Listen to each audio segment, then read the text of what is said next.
Nah, jadi malam ini tuh kita bahas soal interpolasi ya. Eh, dan kita akan lihat beberapa metode yang dibahas di buku Q Salas. Dan khusus di bukunya Q Salas ini ya, berbeda dari buku-buku yang lain ya. Interpolasi dan curve fitting ini dijadiin satu chapter. Ya, tapi makanya kita slowing down sedikit ya, chapter ini juga kita bahas di dua pertemuan ya.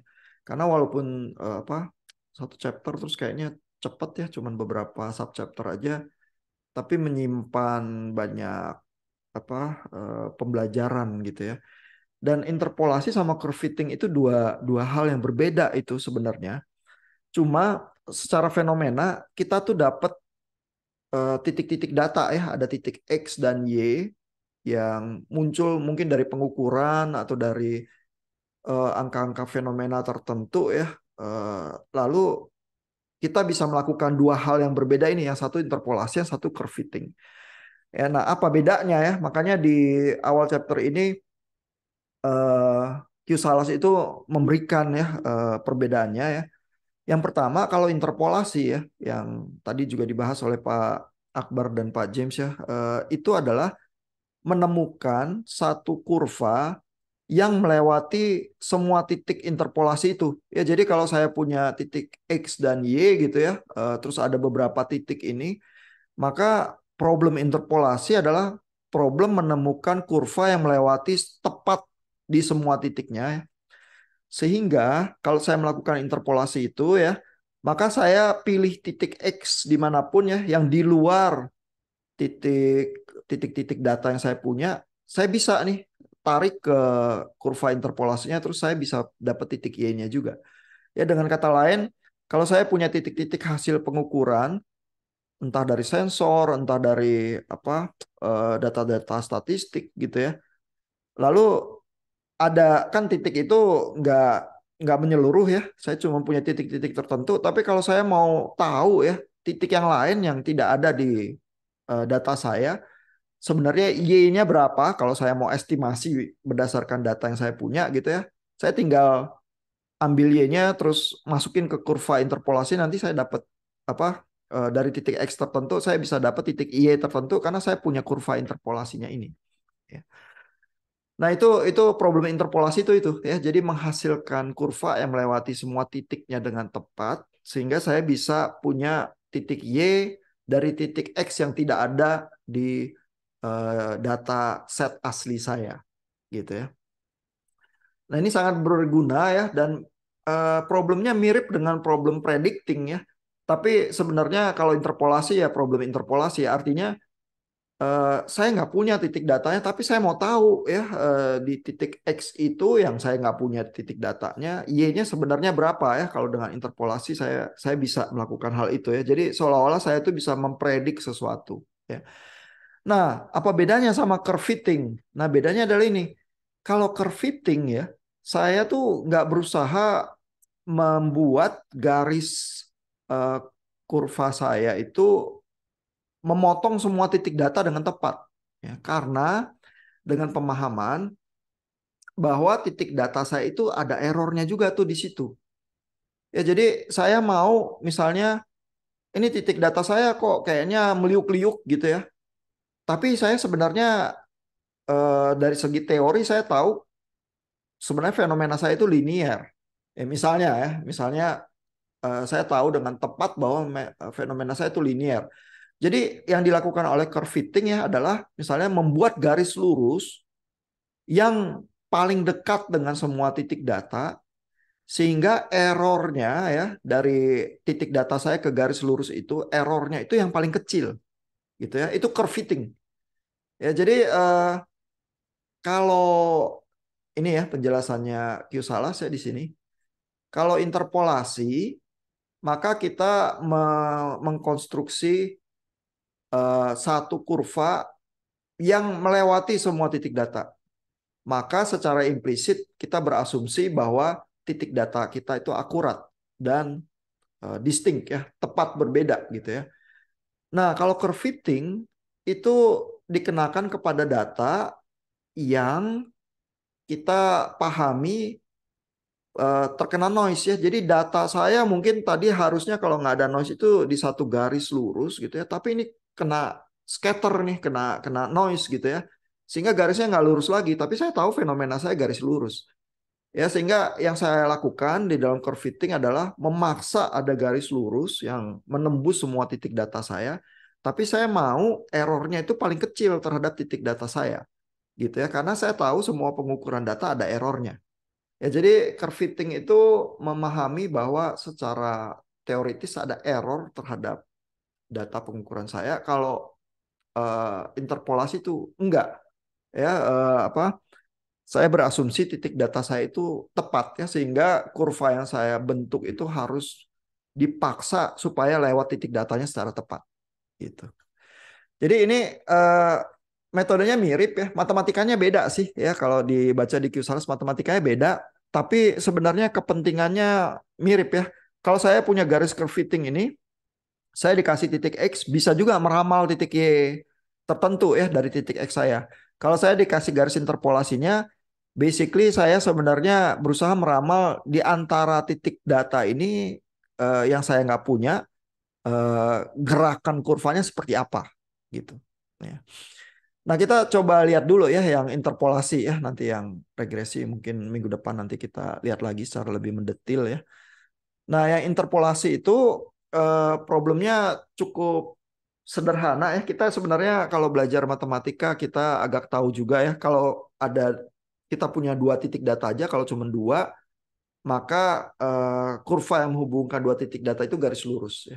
Kalau kita punya tiga titik data ya, kalau Bapak Ibu belajar kalkulus ya, tiga titik data kita menghubungkan maka pakai garis parabolik ya, maka tiga titik data itu akan terhubung. Nah, kalau kita punya empat titik data ya, maka garis yang bisa menghubungkan keempat titik data itu secara umum ya, bisa aja empat titik data itu masuk ke dalam kurva parabolik yang sama ya. Tapi secara umum kalau itu nggak parabolik ya, maka saya butuh kurva yang polinomial pangkat 3 ya untuk menghubungkan empat titik data. Kalau ada 5 titik data, pangkat 4 ya, 6 titik data pangkat 5 gitu ya, dan seterusnya. Ya, jadi tapi berapapun titik data kita, kalau kita punya eh, persamaan polinomial dengan order tertentu yang cukup, kita bisa melewati semua titik data itu. Begitu ya, tinggal kita butuhnya order yang berapa ya. Nah, jadi ini ya, pola berpikirnya sebenarnya kita punya persamaan polinomial ya, dan kalau polinomialnya ordernya cukup, kita bisa melewati titik data yang jumlahnya n+1 dengan kurva polinomial yang ordernya pangkat n gitu ya. Nah, lalu persamaan umumnya bisa pakai metode Lagrange ini ya. Jadi kalau metode Lagrange persamaan umumnya 3.1a ini ya. Kita punya polinomial ya, nulisnya polinomial pangkat n dari titik-titik data x ya, yang punya pasangan titik-titik data y ya. Jadi y ke 1, y ke 2, y ke 3 dan seterusnya sampai y ke n. Ya, lalu titik-titik data y ini dikalikan dengan L yang ke I fungsi X ya, dan LI ini disebutnya cardinal functions ya, dan cardinal functions ini bisa dihitung dari titik-titik datanya ya, dari X minus X0, ini X0 adalah titik data ke 0 ya, terus X minus X1 ini titik data ke 1 dan seterusnya ya sampai titik data ke N gitu ya. Nah, secara sederhana kalau kita cuma punya dua titik data, maka N kita tuh 1 ya, karena kita melewati N+1-nya, data kita jumlahnya N+1 itu 2, sehingga N-nya itu 1. Sehingga polinomial order 1 adalah garis lurus.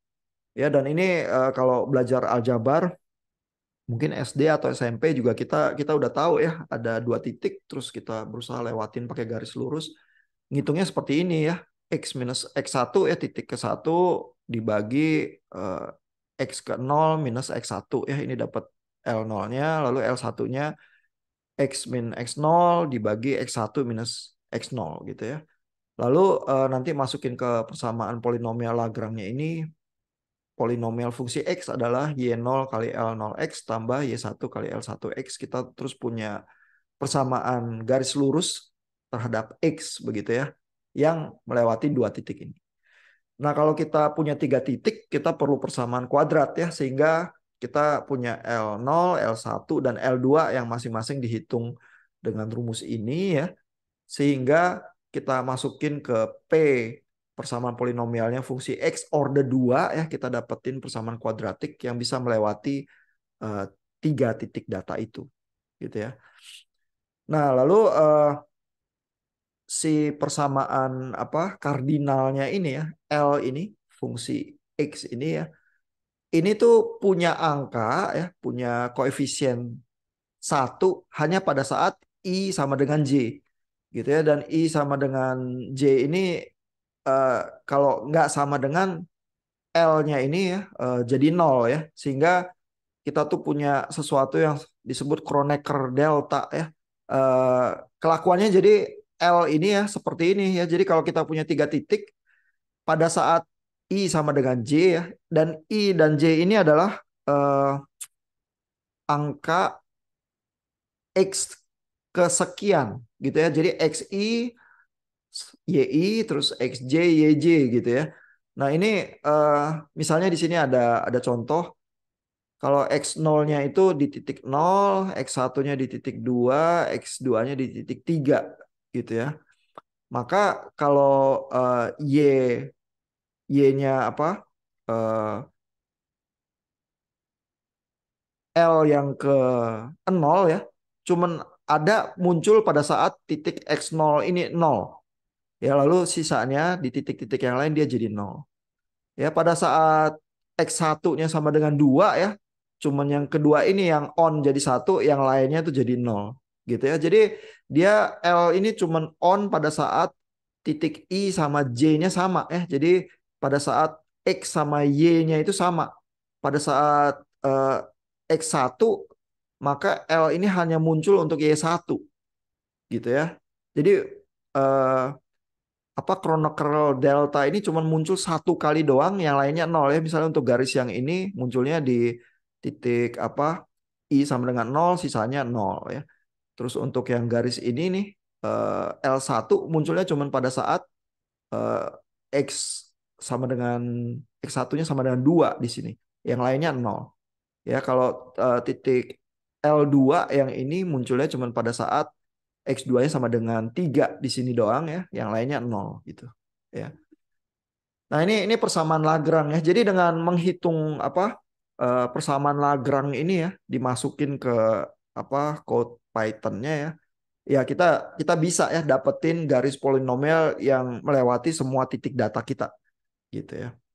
Nah, tapi persamaan Lagrange ini tuh nggak enak untuk dihitung ya. Dan persamaan Lagrange ini bisa juga menghasilkan error ya. Jadi errornya dari polinomialnya terhadap titik datanya bisa dihitung ya.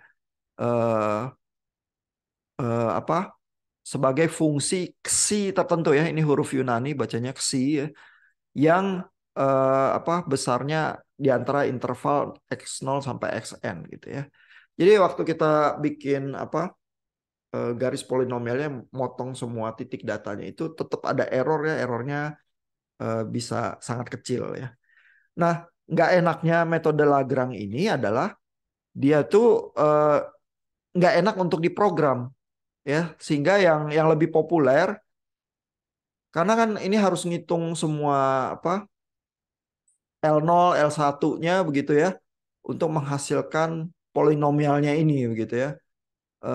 Jadi ditulis di programnya nggak gitu enak karena nggak bisa rekursif ya, sehingga yang sering dipakai orang kalau misalnya dibuat coding Python-nya adalah metode Newton ini. Ya, jadi metode Newton ini sebenarnya metode eh, basisnya metode Lagrange juga ya, menghasilkan persamaan polinomial yang memotong semua titik data kita. Tapi di breakdownnya ya, polinomialnya itu sedemikian rupa ya. Misalnya ini P order 3 dari fungsi X ya. Ini persamaan apa kubik ya, pangkat 3 ya. Itu bisa dipecah ya ke dalam eh, koefisien A0 tambah X minus titik data ke 0 A1 tambah X minus X0 kali X minus X1 A2 gitu ya. Jadi ini kelihatan ini ada persamaan X pangkat satunya, persamaan X pangkat 2-nya, lalu persamaan X pangkat 3-nya ya. Tapi begitu dikeluarin koefisien-koefisiennya ya, kita bisa tulis dalam bentuk yang lain, sehingga persamaan P pangkat 3X ini ya bisa kita hitung secara rekursif ya. Rekursif itu artinya kita hitung berulang-ulang ya. Jadi kita bisa hitung dari polinomial pangkat 0 ya terhadap fungsi X itu A3 ya, karena yang di sini itu muncul koefisien A3 ya. Lalu polinomial orde 1 dari X ya yang pangkat X1 ini bisa dihitung sebagai perkalian terhadap P0X gitu ya. Jadi kita bisa hitung P0X-nya dulu, terus ngitung P1X-nya terhadap P0X ya sebagai fungsi P0X. Lalu P2X-nya ini kita hitung sebagai fungsi P1X ya. Lalu P3X-nya sebagai fungsi P2X ya. Jadi dengan kata lain kita nulis programnya ya, bentuknya tuh sama. Tinggal masukin ke for loop, terus bentuknya sama, tinggal naikin range-nya aja ya. P1 fungsi P0, P2 fungsi P1, P3 fungsi P2, dan seterusnya ya. Terus menyasar eh, koefisien A ini yang range-nya bisa bergerak ya dari 2, 1, 0. Terus X, titik data X-nya juga bergerak range-nya dari 2, 1, 0, dan seterusnya gitu ya. Jadi waktu di program kita kelihatan nih struktur Python-nya for loop-nya seperti apa langsung di persamaan Newton-nya ini. Eh, bisa coding yang sama diulang-ulang ya. Tinggal indeks dari koefisien-koefisiennya ini yang bergerak berdasarkan range tertentu gitu ya. Jadi kelihatan persamaan Newton ini enak karena bisa rekursif, terus di programnya juga langsung kelihatan enak gitu ya. Nah, ini Q-Salas menunjukkan dalam bentuk tabel tertentu ya. Kalau disusun ya, ini ada titik datanya X0Y0, X1Y1, X2Y2, ini titik data yang kita punya. Terus kalau dihitung ya dan dibentuk ke dalam tabel rekursif ya, ini ada segitiga Y1 lalu segitiga Y2, terus ada segitiga kuadrat Y2 begitu ya. Ini bisa diturunkan ya notasi matematiknya ya, sehingga persamaan polinomialnya ini adalah di diagonal ini ya, Y0 terus ini segitiga Y1 terus segitiga kuadrat Y2 dan seterusnya begitu ya. Nah ini eh, titik-titik yang di diagonalnya ini adalah koefisien dari polinomialnya ya. Jadi kalau dituliskan dalam bentuk tabel atau matriks tertentu misalnya di Python-nya, koefisien dari polinomial dengan mudah ditemukan juga di diagonal dari tabelnya ini ya.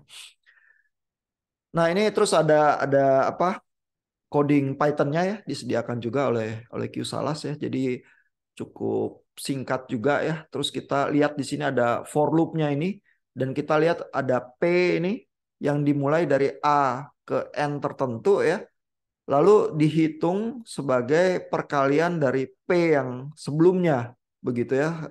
Ini kelihatan rekursifnya itu ya di for loop yang P ini untuk ngitung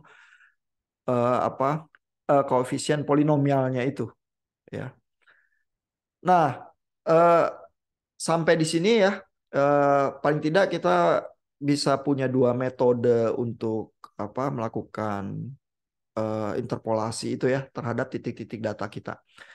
Nah, ini bagian yang Neville's method ini saya lewatkan ya, bisa dibaca sendiri. Basically Neville's method ini keuntungannya ya, Q-Salas itu bilang kalau mau menghitung nilai Y tertentu dari titik X yang nggak ada di titik data kita, basically biasanya kita perlu dua step ya, ngitung polinomialnya dulu, koefisiennya. Habis itu kalau udah ketemu polinomial, kita masukin titik data X yang kita ingin ketahui itu ke polinomialnya.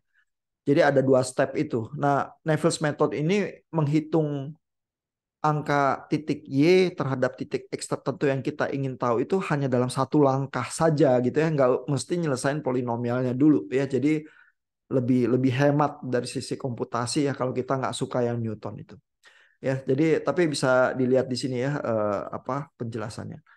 Nah, saya ingin beralih ke sedikit penjelasan tentang problem dari interpolasi itu ya. Jadi problem interpolasi itu ya ada problem tersendiri ya, yaitu bahwa kalau kita order dari polinomial, fungsi polinomial yang mendekati semua titik itu ya makin tinggi ya, maka apa polinomial yang order tinggi itu kurvanya itu agak liar. Ya dan kita kita bisa bayangkan lah ya yang kita udah main kalkulus lama ya. Kalau garis lurus itu kan apa simple ya, cuman garis lurus gitu aja ya. Tapi kalau fungsinya orde 2 ya, dia kuadratis ya. Kuadratis agak jinak ya, either membuka ke bawah atau membuka ke atas ya, kuadratis gitu ya. Kalau pangkat 3 dia lebih berliku ya, fungsi cubicle gitu ya. Tapi kita bisa bayangin berarti fungsi yang pangkat 4, pangkat 5, pangkat 6 itu agak liar gitu ya. Karena dia jadi bisa mendekati titik-titik yang lebih banyak kan ya. Tapi problemnya agak liar itu menghasilkan problem tersendiri ya. Jadi di sini misalnya diilustrasikan oleh Q Salas ya. Kita misalnya punya titik-titik data seperti ini ya. Ini ada 1, 2, 3, 4, 5, 6, 7, 8, 9, 10, 11 ya. 11 titik data ya. Lalu kita lihat ya, kalau kita paksa ya pakai polinomial interpolation ya untuk menghasilkan kurva. Berarti kalau ada 11 kurva, pangkat 10 ya polinomial yang dibutuhkan untuk ngelewatin semua titik data ini ya. Nah, pangkat 10 itu liar banget ya sebenarnya kurvanya. Tapi kalau di titik-titik yang di tengah ini kayaknya rada jinak ya. Cuman agak di ujung sini jadi liar nih. Ya karena kan kita lihat titik data ini sama ini kan nggak berbeda jauh ya. Cuman kurva kita itu belok gitu ya. Sehingga kalau kita misalnya berusaha melakukan estimasi di dekat-dekat ujung sini ya. Mungkin yang kelihatan pakai mata harusnya kurva itu ya melandai gitu ya, terus melewati titik ini, terus melewati titik ini, terus udah gitu ya. Nggak jadi liar, terus ada lengkungan yang semacam ini di pojoknya. Kurva yang lebih masuk akal itu yang lebih jinak ya. Tapi karena apa eh, kurva polinomial order 10 yang kita pakai untuk melakukan interpolasi itu ya liar gitu ya. Sehingga di ujung sini itu melejit dia kayak mencambuk begitu ya. Karena orde persamaan kita itu terlalu tinggi sebenarnya. Ya jadi eh, di sini ya si Q Salas itu bilang ya, kalau kita mendekati titik data ya dengan polinomial tertentu lebih dari orde pangkat 6 ya, itu biasanya udah nggak bagus begitu ya. Eh, dan satu garis interpolasi ya yang memotong lebih dari 6 titik ya, berarti lebih dari pangkat 6 gitu ya. Itu harus kita curigai gitu ya karena titik apa kurva interpolasi kita tuh jadi liar gitu ya, terutama di ujung-ujung yang jauh dari pusat kumpulan data kita gitu ya. Nah, ini problem yang berusaha diselesaikan dengan cubic spline itu sebenarnya Pak Akbar dan Pak James tadi bahas ya, karena kalau titik data kita itu banyak ya, terus kita apa order polinomial kita jadi terlalu tinggi, di ujung dari interpolasi kita itu kurva kita jadi liar ya. Nah, misalnya di apa eh, kalau tadi ya di dalam presentasinya Pak James itu kan nambahin banyak sekali titik ya. Eh, Lalu di ujung-ujung itu walaupun titik-titik itu jadi liar ya, kurvanya ngikutin titiknya tuh masih bagus. Ya artinya nggak nggak berusaha kurvanya itu berbelok terlalu tajam ya, menyesuaikan diri terhadap titik data ya. Sehingga kayaknya di bagian kurva itu ada yang melejit keluar jauh sekali dari titik data kita. Ya, nah yang kurva Q Salas ini tuh menunjukkan tendensi seperti itu tuh di ujung-ujungnya. Tapi tadi pakai cubic spline untuk apa jumlah titik data yang cukup banyak dari Pak James nggak terjadi hal itu. Kenapa? Karena cubic splines itu ya sebenarnya yang dilakukan ya adalah memaksa apa memaksa hanya memakai garis polinomial pangkat 3, makanya namanya kubik. Ya, jadi kalau saya punya titik data banyak ya, maka saya tuh ngambil cuma 4 titik data secara sekaligus untuk membuat persamaan pangkat 3. Ya, habis itu di 4 titik data berikutnya saya kenakan persamaan pangkat 3 yang lain. Begitu ya. Jadi dengan kata lain ya, cubic spline itu memecah semua titik data saya yang banyak itu ya. Saya nggak melakukan interpolasi sekaligus untuk semuanya, melainkan saya kelompokkan ya. Begitu saya kelompokkan, saya cuma pakai polinomial pangkat 3 aja secukupnya untuk menghubungkan titik data itu ya. Dan polinomial pangkat 3 nggak terlalu liar ya, nggak parah. Ya karena peringatan Q Salas tadi adalah untuk polinomial lebih dari 6 biasanya jadi liar. Ya, polinomial pangkat 3 itu ya cuman apa? Kalau pangkat 2 kan eh, parabolik ya. Itu masih sangat jinak ya. Pangkat 3 lebih liar sedikit aja dari kurva parabolik gitu ya. Dan kalau pangkat 3 berarti cuman cukup untuk 4 titik data ya. Ya nggak apa-apa. Untuk 4 itu kita hubungkan dengan pangkat 3, 4 berikutnya kita hubungkan dengan pangkat 3 yang lain dan seterusnya gitu ya. Disambung-sambung setiap elemennya, nanti kita bisa mendekati keseluruhan titik data kita, tapi cuma pakai persamaan pangkat 3 aja gitu ya. Makanya tadi begitu Pak James paksa ya tambah titik datanya, cubic spline-nya tetap jinak ya karena dia nggak memakai polinomial pangkat tinggi ya. Tapi kalau misalnya paksa ya pakai apa metode Newton ya atau Lagrange gitu ya, itu akan kelihatan begitu titik data itu jadi belasan ya, maka kurva interpolasinya akan jadi sangat liar sih, terutama di ujung-ujung dari kurvanya itu. Ya. Nah, lalu Q Salas itu kasih satu komentar lagi ya sedikit saya ingin tunjukkan ya. Interpolasi itu ya adalah mencari titik di antara titik-titik data yang kita punya. Tapi ekstrapolasi boleh atau enggak? Gitu kata Q Salas. Ekstrapolasi adalah titik data kita tertentu ya. Kita mau berusaha tebak ya. Kita mau predik kalau di luar titik data yang kita punya Y-nya tuh berapa gitu ya. Itu masih boleh atau enggak ya. Q Salas basically bilang ekstrapolasi itu bahaya ya. Rada bahaya terutama juga kalau apa kurvanya liar ya. Artinya kalau interpolasi kan kita sebenarnya punya tuh 2 titik data itu ya yang ada terus kita cuma nebak angka di antara 2 titik data yang kita punya. Tapi kalau ekstrapolasi itu titik datanya udah selesai, kita berusaha nebak sesuatu X yang di luar titik data yang kita punya. Jadi bahaya terutama lagi kalau kurva kita tuh liar ya. Di apa pangkatnya tuh lebih tinggi dari pangkat 3 ya. Jadi pangkat 3 aja bahaya ya karena basically kita nggak tahu ya titik data kita berikutnya apa ya. Tapi kalau kurva kita liar lebih bahaya lagi ya. Jadi misalnya figur 3.4 ini ya melambangkan apa menggambarkan bahaya itu ya. Jadi titik data kita misalnya cuma sampai titik 12 tapi kita berusaha meramalkan titik 13 misalnya atau 14 gitu ya. Nah, kita lihat di sini kayaknya agak jauh ya kurva interpolasi kita keluar dari tendensi titik data kita. Titik data kita mungkin melandai begitu ya, tapi kok apa kurva interpolasi kita belok dengan cukup drastis ya.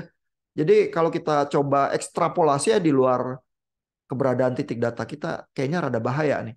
Dan di atas titik 14 kayaknya nggak masuk akal ya ekstrapolasinya gitu ya. Nah, jadi Q Salas bilang harus cukup hati-hati ya melakukan ekstrapolasi ya. Harus apa kalau mau terpaksa juga ekstrapolasi ya kita perlu ada kehati-hatian ini. Misalnya ngeplot dulu titik datanya terus lihat pakai mata ya apakah itu masuk akal atau enggak ya titik ekstrapolasi itu ya. Lalu juga gunakan polinomial yang ordernya rendah ya. Jadi jangan paksa pakai Newton terus order 5 gitu ya atau apa ya. Kalau pakai cubic spline lebih aman. Walaupun kita juga tahu karena cubic spline itu kan cuman menginterpolasi titik-titik yang dekat ya. Jadi kalau kita ekstrapolasi kan kita nggak punya titiknya, ada di luar gitu ya. Itu ada bahaya tersendiri ya, karena dekat-dekat situ nggak ada titiknya.